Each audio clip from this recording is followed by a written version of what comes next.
The border stakes stood crooked along the dry ridge, each one hammered into the hard red earth, like the last teeth of a dying world.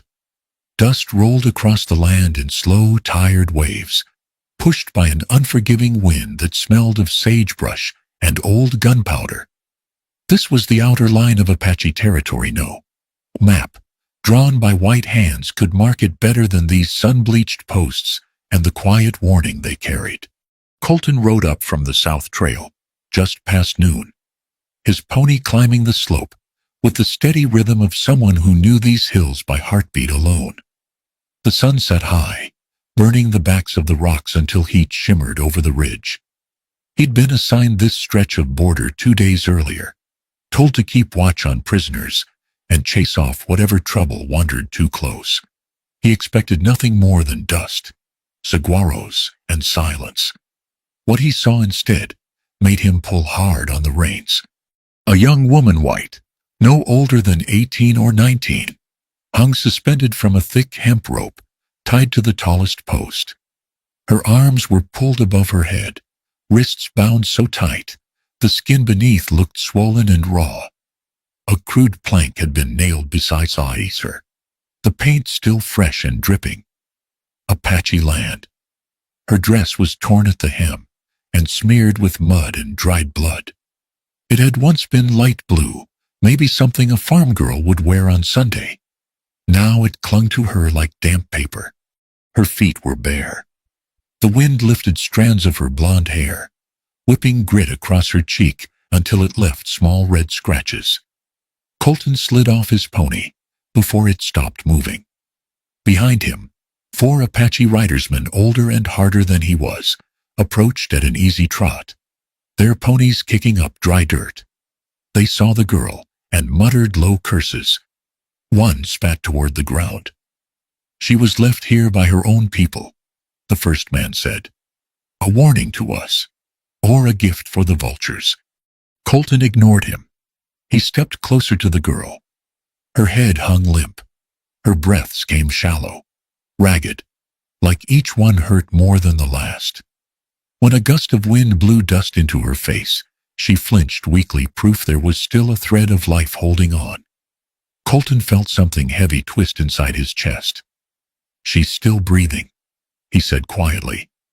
"That don't matter," another warrior answered. "She's white. They took our grazing valley last week. Let her pay the price for it."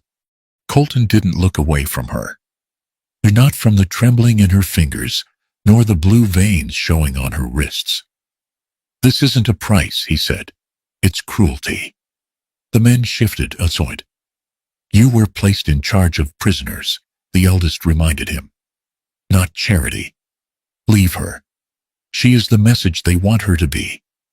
Colton reached up and gripped the rope. One of the warriors barked, "Colton, you sever that rope. You sever your duty." He didn't answer. His knife was already in his hand. In one clean stroke, the rope snapped.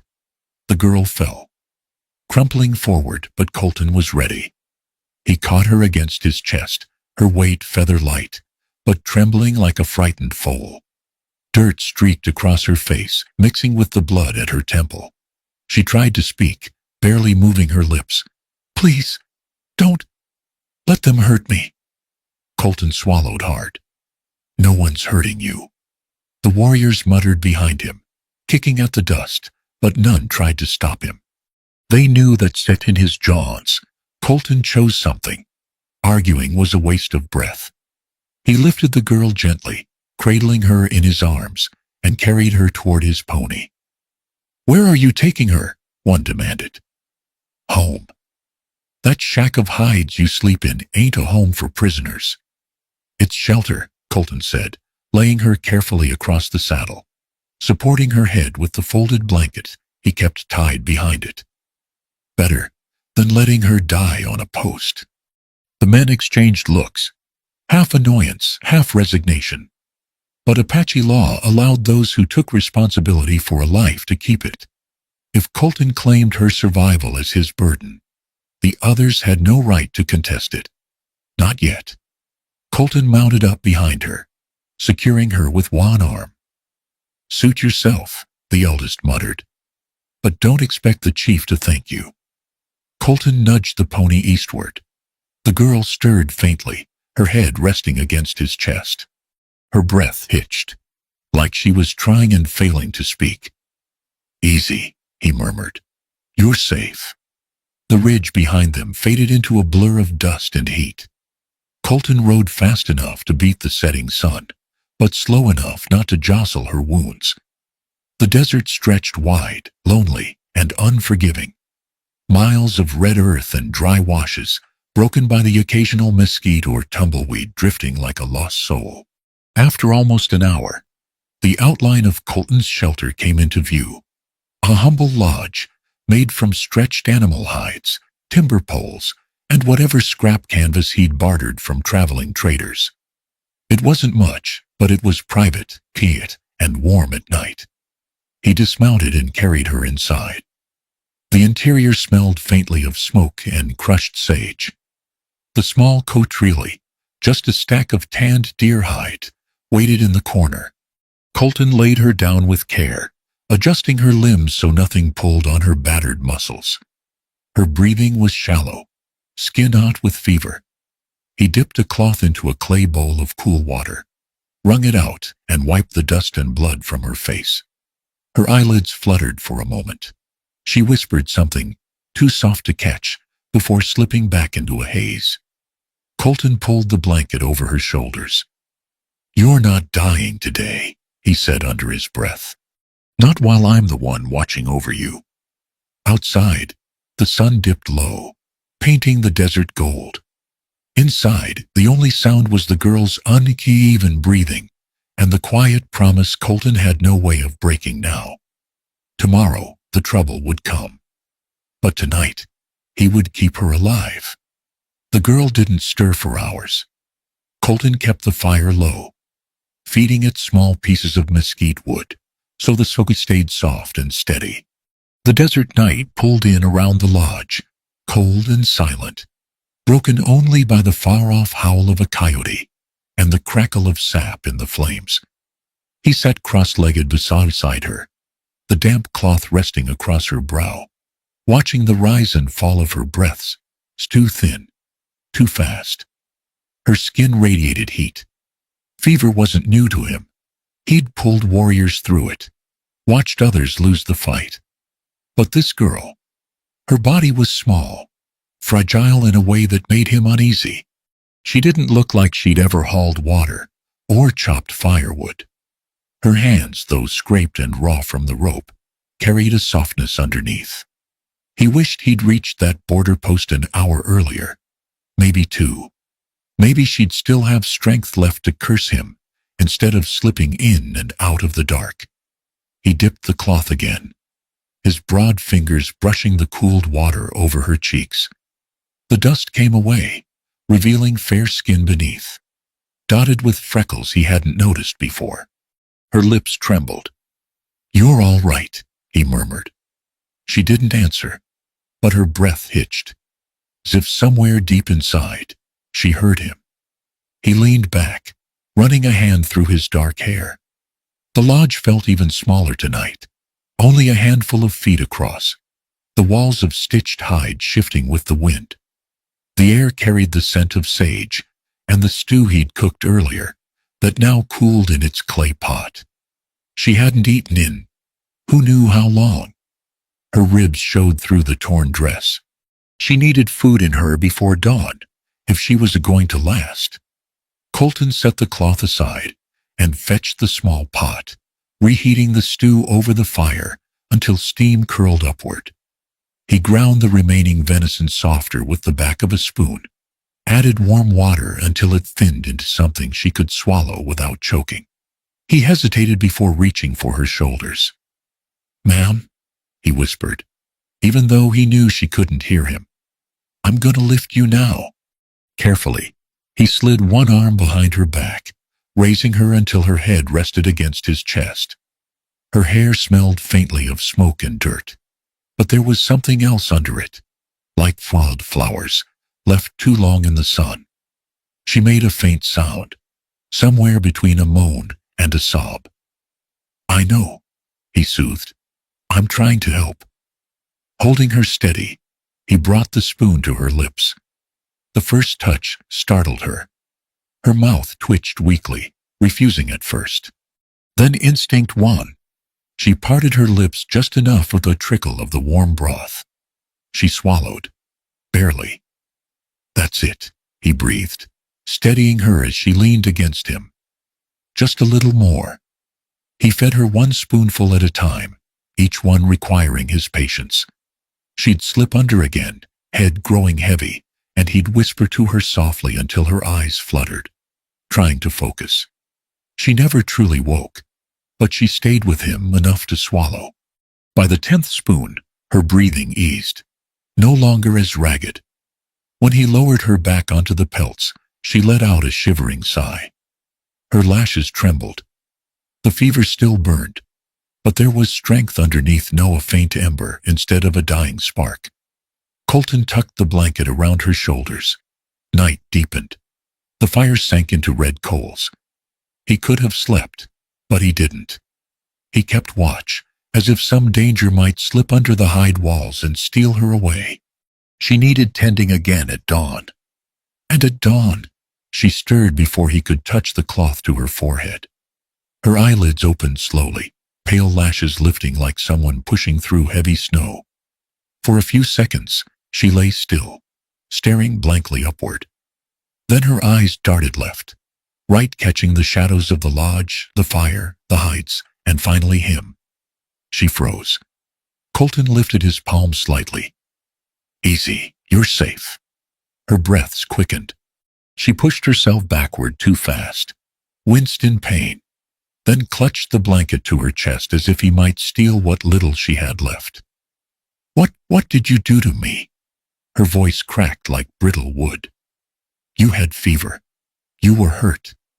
He kept his tone calm, steady. I treated the wounds. Her face turned white with shock, then red with fury. You. She swallowed hard, voice trembling. You took off my dress. You saw everything. Colton's ears burned. He looked away, rubbing the back of his neck like a schoolboy caught doing wrong. I only loosened what I had to. The rope burns on your back were bad. I put medicine on them, that's all. Her jaw tightened. You Apache, you savages. He flinched barely, but it was there, a shadow across his eyes. You can curse me, he said quietly, but if I hadn't cut you down, you'd be dead by now. She stared at him, breathing hard. Her fear sat heavy in the space between them, thick as snow. He stood slowly and stepped back, giving her more room. You don't have to trust me, he said. You just need to heal. That's all. She curled inward, clutching the blanket around her shoulders, refusing to look at him. Colton sighed, pressing a hand against the lodge pole. You can stay here a while. You don't have a home to return to. Not after what happened on the border. Just stay away from me, she snapped. You're yelling from the bed I sleep in, he said, half exasperated, half amused. She jolted, scrambling off the cot so fast she nearly fell. I'll sleep somewhere else, on the floor, outside, anything but that. He fought a smile. The bed wouldn't fit two grown people anyway.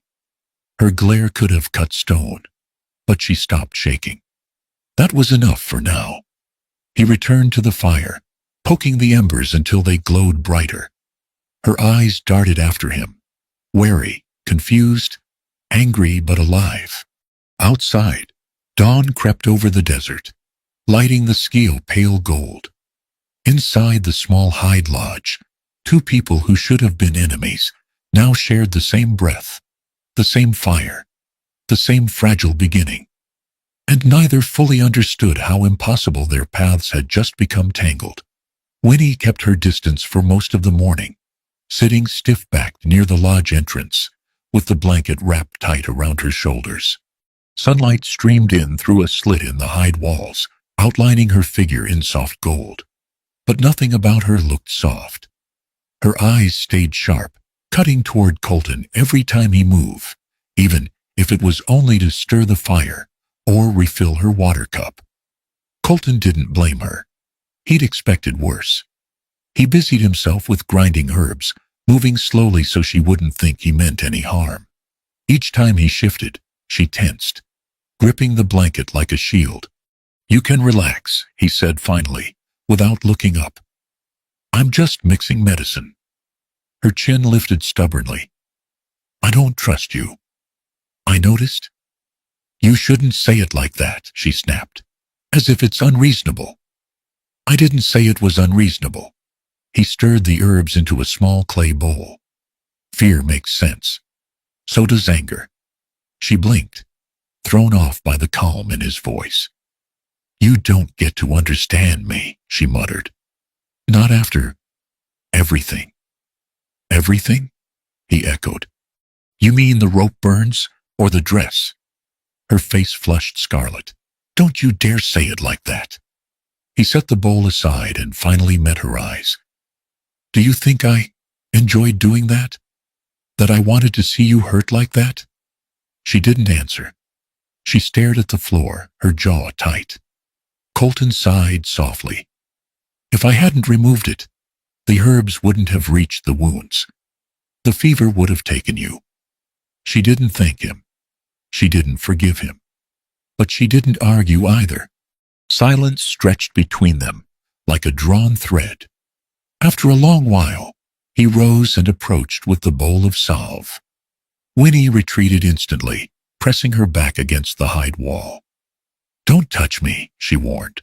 "I won't," he said. "Not unless you let me." Her eyes flicked to the bowl. "What's that?" "Medicine for your back." The rope cut deeper than it looked. "Well, I'm not letting you near me again." He shrugged slightly. "Then the wounds will stay open." She scowled, hating the corner he'd backed her into. "Fine," she muttered, "but turn around. To stay exactly where you are." Colton set the bowl down and sat cross-legged a few feet away, letting her watch every move he made. She hesitated, then knelt with care on the floor pelts. Slowly, very slowly, she turned her back and let the blanket slip down to reveal her shoulders. The bruises bloomed across her skin in angry purples and reds. Colton's chest tightened. "They did this to you?" "Your people took my family," she bit out. "Why should I care who tied the rope?" His hand paused halfway to the bowl. "My people didn't do that," he said quietly. "Not all Apache raid. Some protect, some trade, and some—" His voice lowered. "Some are just trying to survive." She didn't respond. She sat rigidly, refusing to give him even the comfort of her understanding. He dipped 2 fingers in the cool salve and reached forward. "This will sting." "I don't care." She did care. Her entire back flinched when he touched the first cut. She sucked in a sharp breath, but she didn't pull away. "You're brave," he murmured. "I'm angry," she corrected. He gave a tiny nod. Those 2 things go together sometimes. He finished the medicine carefully, moving slowly so she could anticipate every touch. When he finished, she pulled the blanket back around herself and scooted away, as fast as dignity allowed. Colton cleaned his hands, then stood. "You should eat," he said. "I'll make more porridge." "I don't want your food." He pointed to her stomach, which chose that moment to growl loudly enough to shift the entire mood.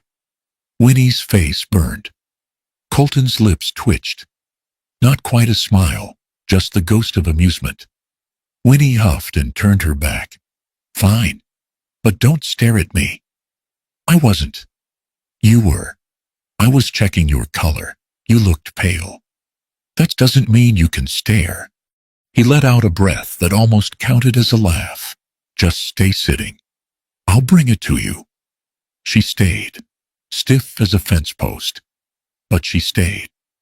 When he brought the bowl over, she reached for it with one trembling hand.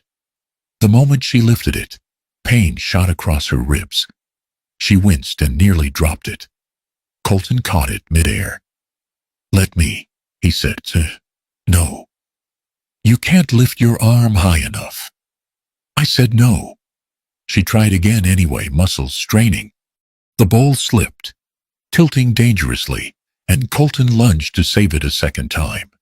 He crouched in front of her, meeting her fang eyes. I'm not trying to hurt you, he said softly. Her face twisted not just with anger, but humiliation, frustration, fear, all tangled together until she had no room to breathe. Without waiting for permission, Colton lifted the spoon. Her lips pressed into a thin line. You're not feeding me. You said that last night, too, he reminded gently.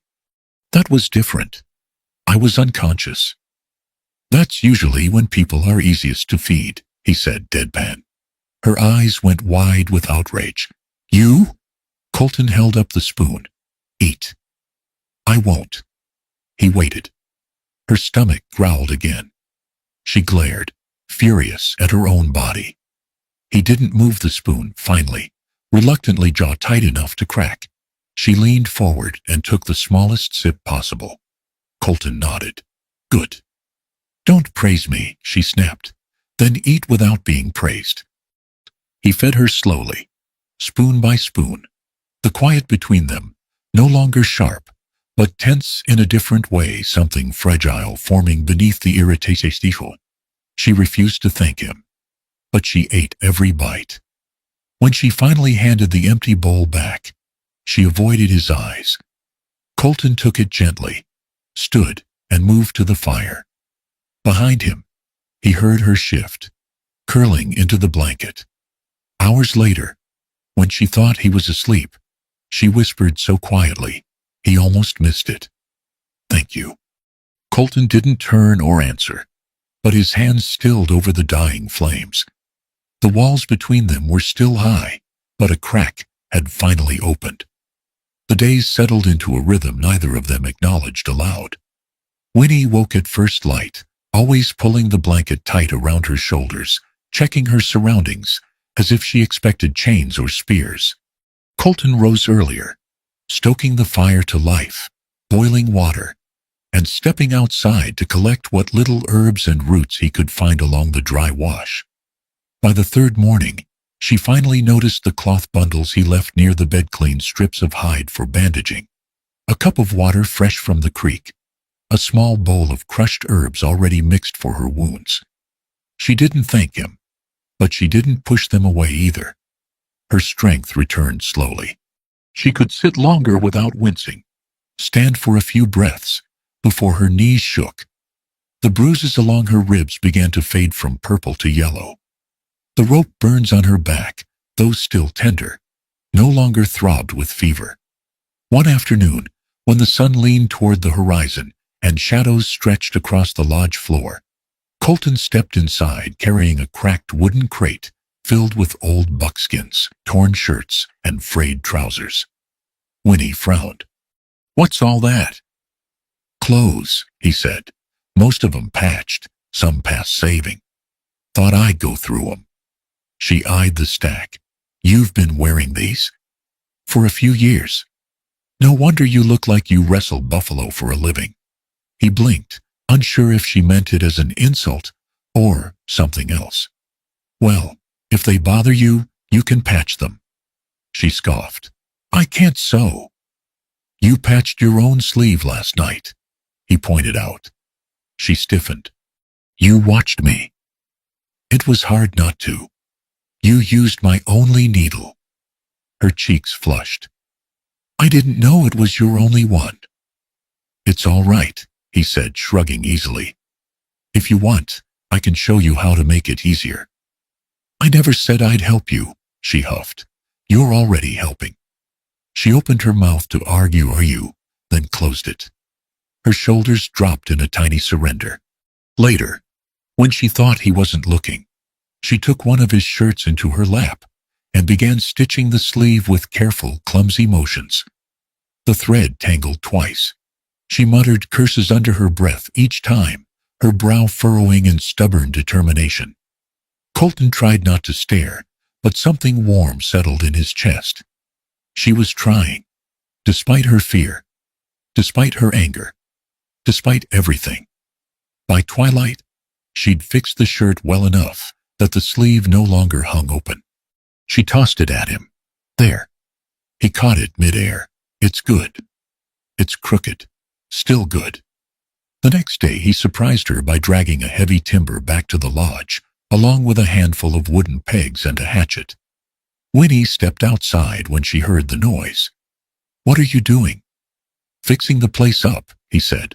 "Thought it might feel less like a cave if it had a real doorway." "You don't have to do all that because of me." "I know." She hesitated, then folded her arms. "Then why are you doing it?" Colton set the timber down. "Because you look at these walls like they are closing in on you. So I'm making more room."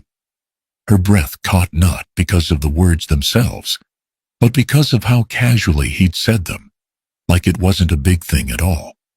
Later, when she mentioned wanting a corner of soil to grow something, anything, he returned hours later with a small bundle of seeds he'd bartered with a traveling trader months ago, but never used. He cleared a patch of earth beside the lodge, smoothing the dry ground with the back of his boot. Winnie knelt there, fingers brushing the dirt. "I didn't think anything could grow out here." "Some things can," he said, "if someone cares enough."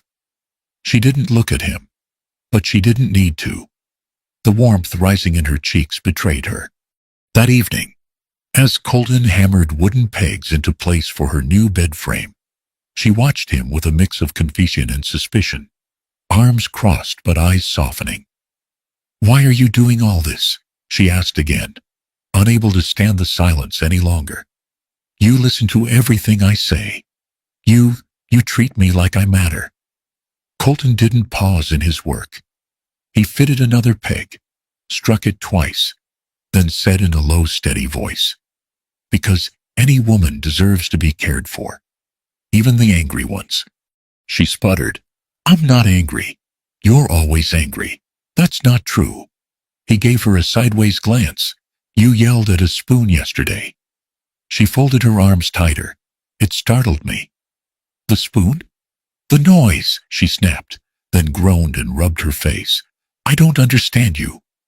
Colton finished fastening the last peg, then straightened, running a hand along the carved wood. "You asked why I listen." He lifted his gaze to hers.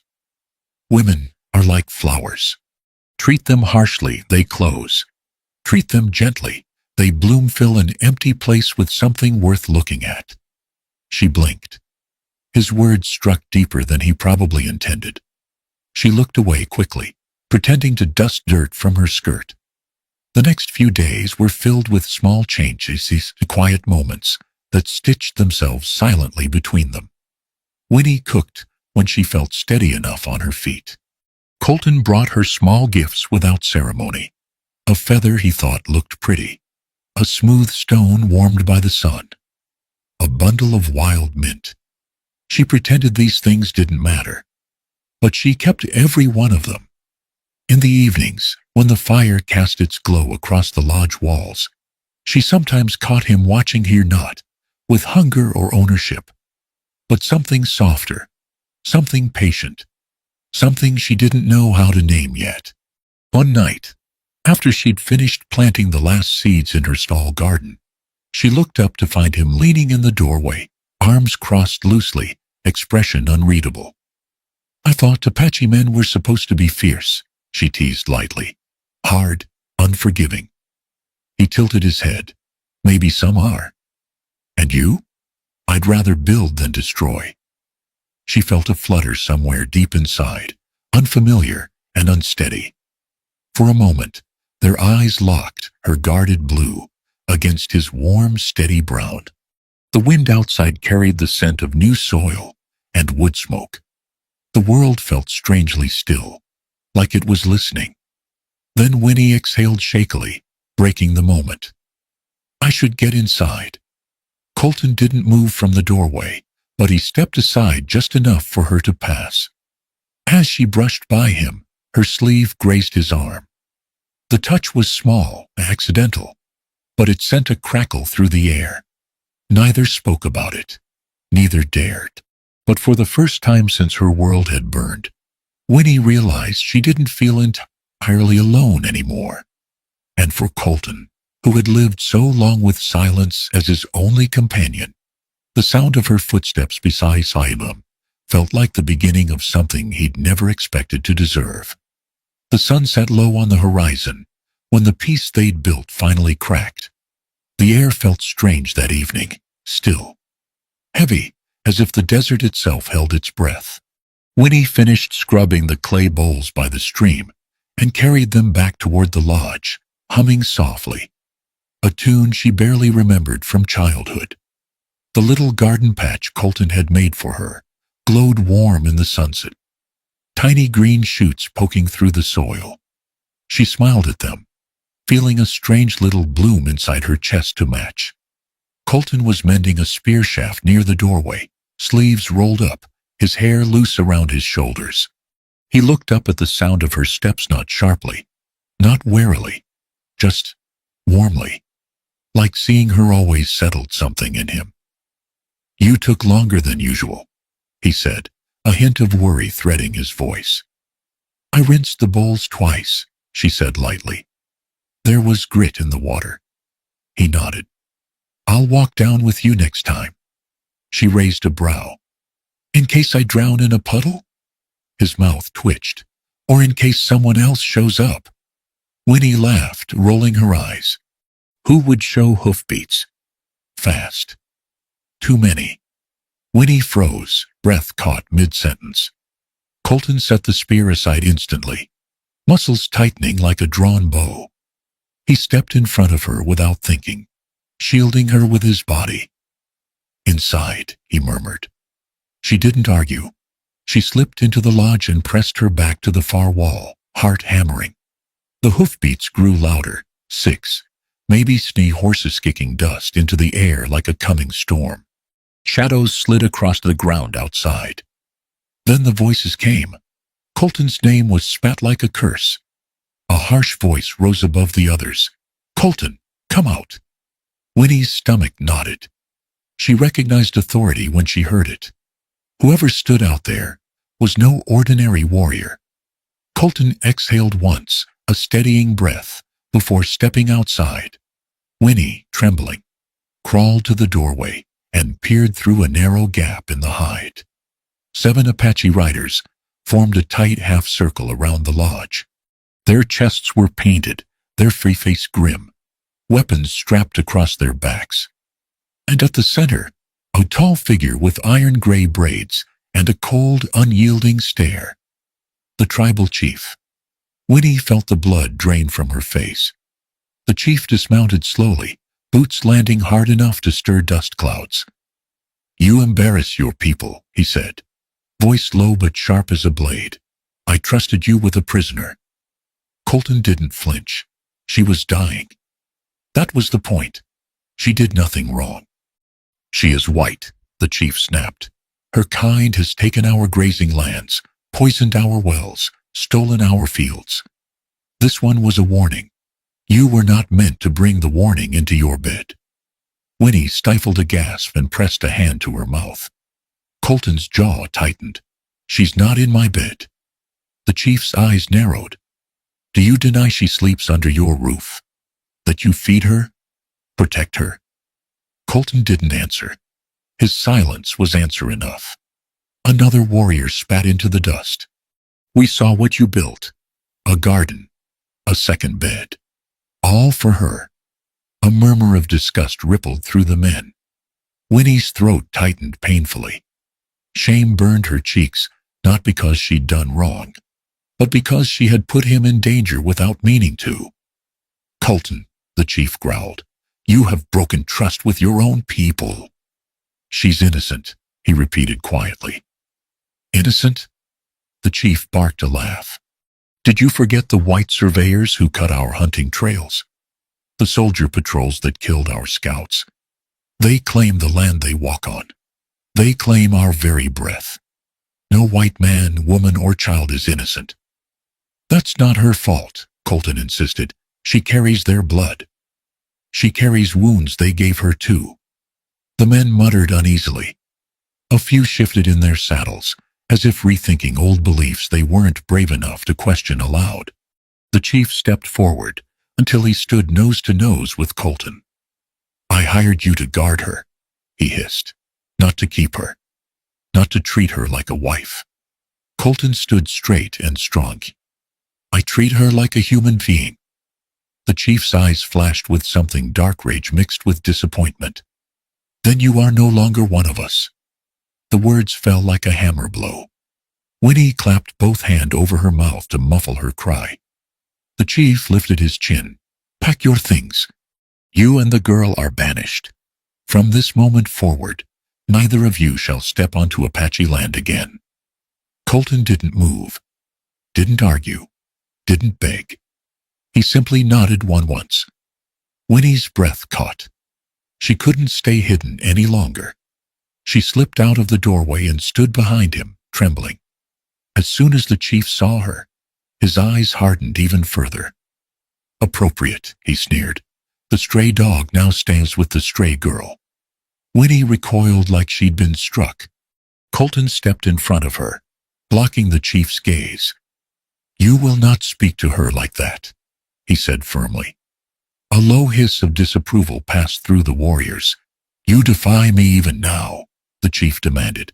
"I protect what's mine to protect." Winnie's lips parted. Hers? His? No, he didn't mean it that way. Or maybe he did, but the chief twisted the words with a bitter snarl. "Then go," the chief commanded.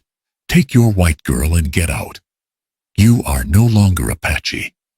But the riders wheeled their horses and thundered away, leaving a rising cloud of dust that stung Winnie's eyes.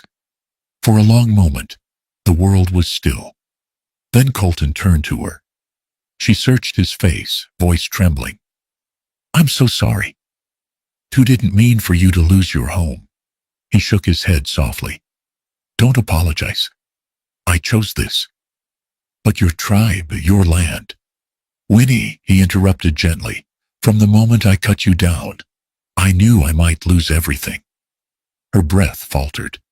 His words wrapped around her heart like warm hands.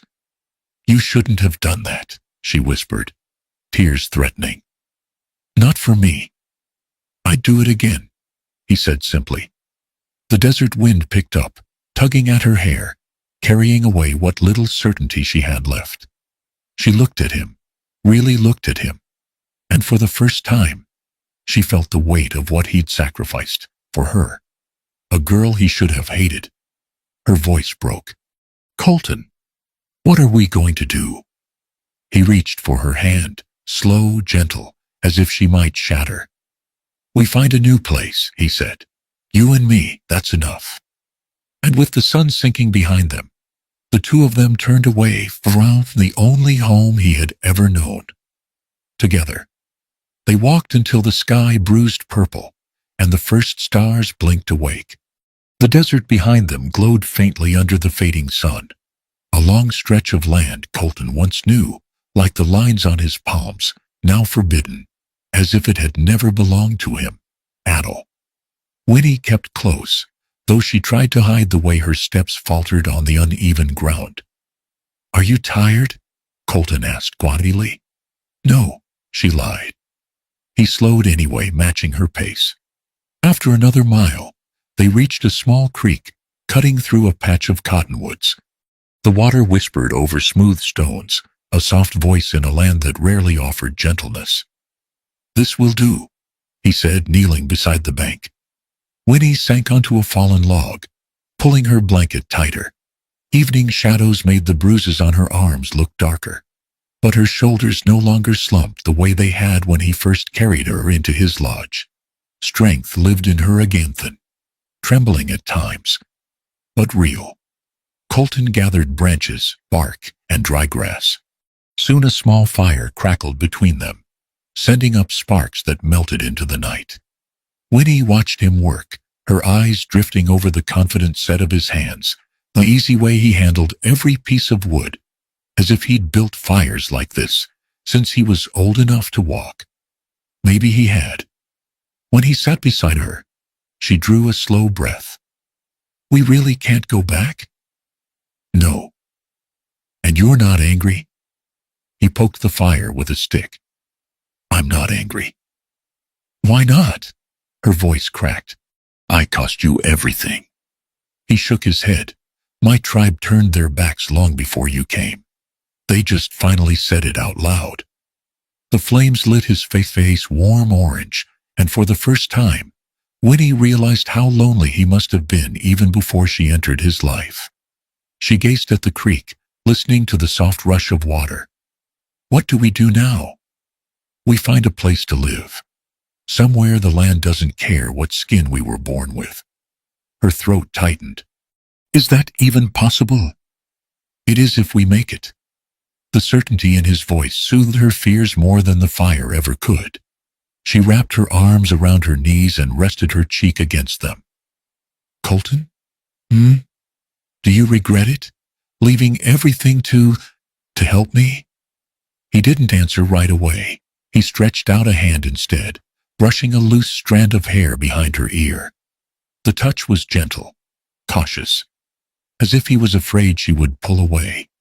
She didn't. I don't regret a thing, he said. From the moment I saw you hanging on that post, I knew wishing you might cost me all I had. His voice softened. But I'd already made my choice. Her breath shivered, not from cold. She lifted her head slowly, meeting his gaze. There was something warm in his eyes, something that startled her with its fullness. Not ownership, not pity, something deeper. I thought you hated my kind, she whispered. I never hated you, he said. And the others. I don't blame you for what they did. People are more than the blood they come from. The truth in his tone undid her. Tears stung her eyes before she could stop them. Colton, I never thought I'd owe my life to someone I grew up fearing. Someone I was told would hurt me. And here you are, he murmured, still breathing. She let out a shaky laugh. Thanks to you. He shifted, drawing her gently into his arms. She didn't resist. Her head settled against his chest, and she felt his heartbeat slow, steady, grounding her in a way she hadn't known she needed. The creek whispered. The fire warmed their feet. Above them, the stars glimmered like scattered silver dust. When Colton's arms tightened around her, she tilted her face up. Their free eyes met. Something fragile and bright flickered between them. Then, without thinking too hard, without letting fear steal the moment, Winnie leaned up and pressed her lips to his. He froze only a heartbeat, startled, then kissed her back with a tenderness that unraveled every knot inside her. His hand slid to her waist, hers clutched his shirt. The world narrowed to warmth, breath, and the soft brush of his lips against hers. When they parted, she stayed close, her forehead resting against his. Her voice was barely a whisper. Thank you for protecting me, the enemy I love most. He drew in, a quiet breath, half laugh, half disbelief, and wrapped her tighter against him. You're no enemy of mine, he murmured. They sat like that for a long time, wrapped in each other and the quiet of the wild. Tomorrow they would search for a place to build a home, maybe a valley beyond the next ridge, maybe a small patch of land near the creek, maybe somewhere the soil was kinder. But tonight, they had each other. The fire crackled low, throwing sparks into the dark. The creek whispered its secrets. And beneath the endless western sky, among blooming wildflowers and the soft lull of water, two people who had once feared each other found something neither expected, a place to belong. And they would carry that with them, wherever the trail led next. And so their story settled into the soil of the West, a quiet reminder that love can rise from the harshest ground and turn strangers into a home. If their journey touched your heart, let it ride with you a little longer across the wide open plains. If you enjoyed this story, please hit subscribe, like, share, and leave a comment so I can keep bringing you more tales from the Wild West. Thank you all for listening.